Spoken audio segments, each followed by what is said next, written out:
Hello, I'm very pleased to have as our guest this week is Kirsten Neuschäfer, who is the first woman ever to win a non-stop round the world race, the Golden Globe race, which you finished a few weeks ago. And now you're actually in Finland to visit your old friend Tapio Lehtinen, whom you saved in the Indian Ocean. So that made this interview possible. Yeah, it's a lovely thing for me to be here in Helsinki and see Tapio again on dry land.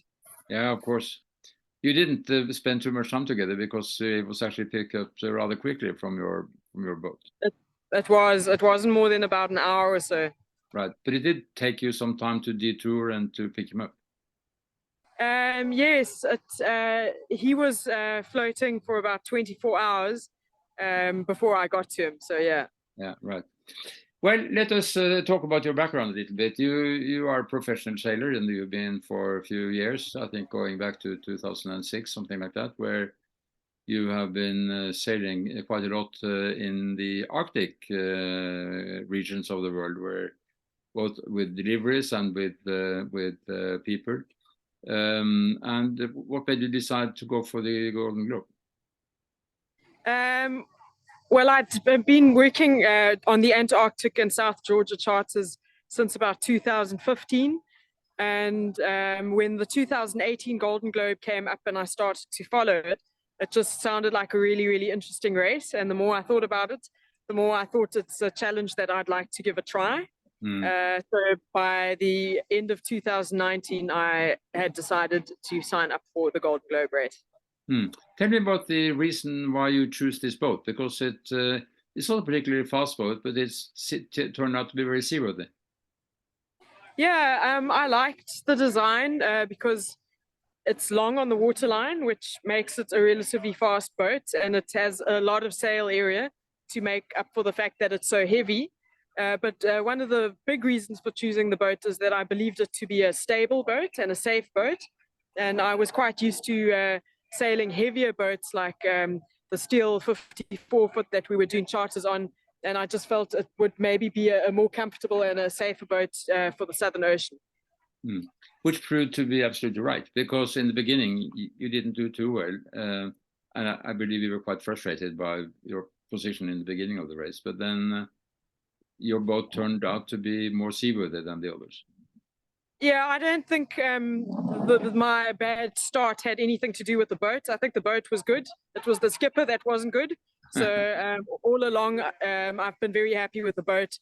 Even in rougher conditions, it turned out to be stable and even comfortable. I can't say there were any real moments where I feared that something bad was going to happen to the boat. So, yeah. How did you improve your capacity as a skipper? I think it's a lot of luck. You know, when we left the Bay of Biscay, I don't have local knowledge of the Bay of Biscay, and we didn't have wind information, we didn't have weather information. So I went quite close inshore and I got becalmed, whereas people that stayed further offshore got wind. So a lot of it is either you really know your weather patterns well, or you get lucky, or you've got some sort of weather information. And I got quite lucky going down the Atlantic towards the south, because for whatever reason I chose to go the way I did to get through the doldrums. I had wind for most of the time, so that helped me catch up. Were you in any real dangerous situations during the race? Not in my opinion, no. I had a few storms, but nothing that wasn't expected, and nothing that the boat didn't handle really comfortably. You know, I'd either heave to or tow warp behind the boat to slow it down and stabilize it, but I never felt like I was in danger. So you never had any wipeouts or any sort of near turnarounds? No, I didn't have any knockdowns. The only thing I had was I took a few big waves over the stern in a storm, and I had the hydro generator, the Watton Sea bracket, got damaged, but it was minor in the larger scale of things. So on the whole, yeah, it went well. And you managed to fix it so that you could continue with all the necessary equipment. Yeah. The first bit of calm I had, I got all my tools out and managed to dismount it and fix it properly. Mm. It was quite an exciting race, actually. It turned out towards the end because you had some pretty strong competition. Yeah, it sure was. Especially after having been stuck in the doldrums for 2 weeks, I really had to work pretty hard to, try and stay in front, or try and get to the front, shall I say, because there were times when I wasn't in front anymore, or ahead of Abalash. So. Right. He did also the last race and had to retire from that race, sailing the sister trip of Suhaili. Of Suhaili, right? Yeah. The race, or the boat that actually started this race more than 50 years ago, with Johnson. Yeah.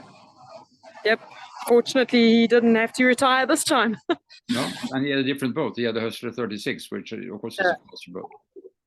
And I guess that that boat would be considered faster than yours as well.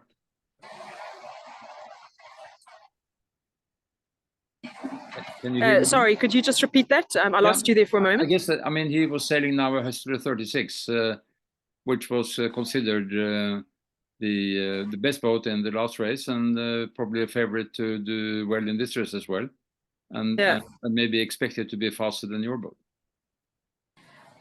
Perhaps, yeah. A lot of people are still of the opinion that my boat is a heavy boat and therefore a slow boat, but I think my boat definitely was the better boat to have in the Southern Ocean, rough conditions, strong winds, and then I was probably a bit slower in the lighter winds, but it probably cancels itself out, or perhaps it's even an advantage. I think it's really a question of personal preference.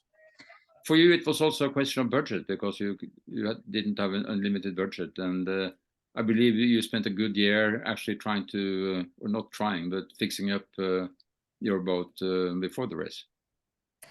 Yes, I was on a very limited budget, but that's not the reason I chose the Cape George, because in fact the Cape George is they're not that many, and those that are around aren't in good condition, and those that are in good condition aren't for sale.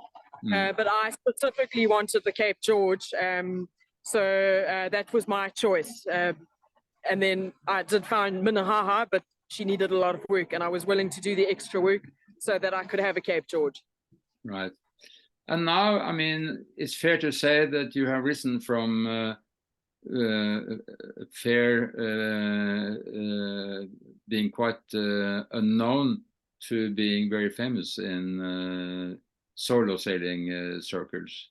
So there may be very interesting opportunities ahead for you now. Have you been thinking about that?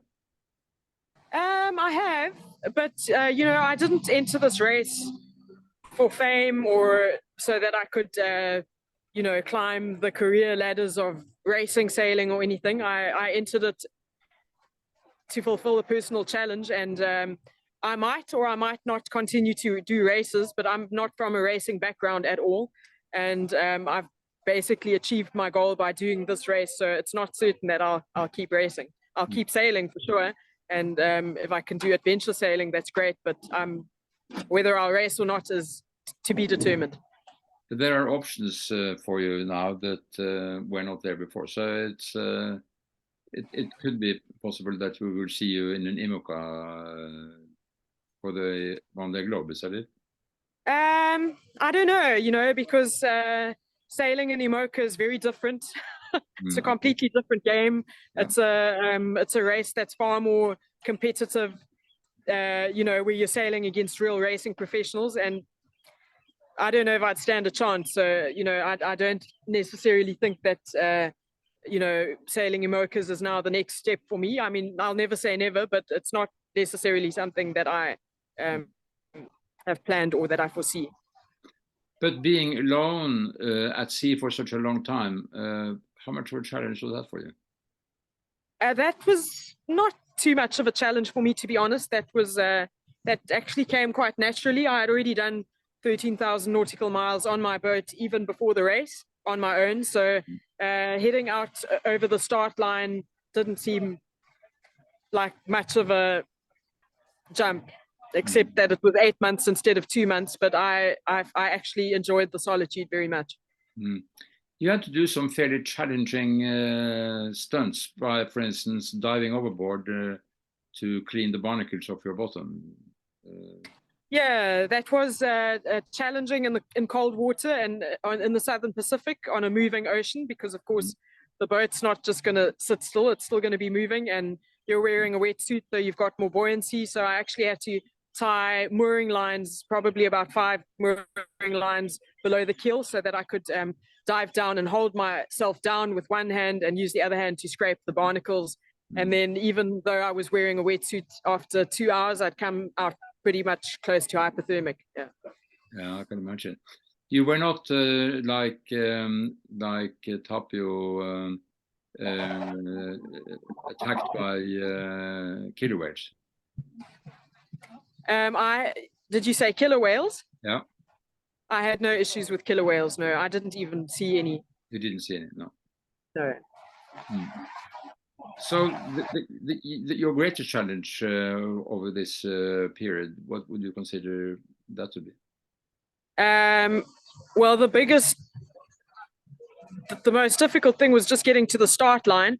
But if you're talking specifically about the race, the most challenging period was being stuck in the doldrums on the way back up the Atlantic. That was mentally, in every way, the most frustrating and challenging period. Did you know that you were in the lead part of the time, or were you unaware of your position? Sometimes I knew. They would tell us our positions after every photo gate. And then I realized I was in the lead when I rounded Cape Horn first, because I spoke to the lighthouse keeper on the Cape Horn, and he told me that I was in the lead.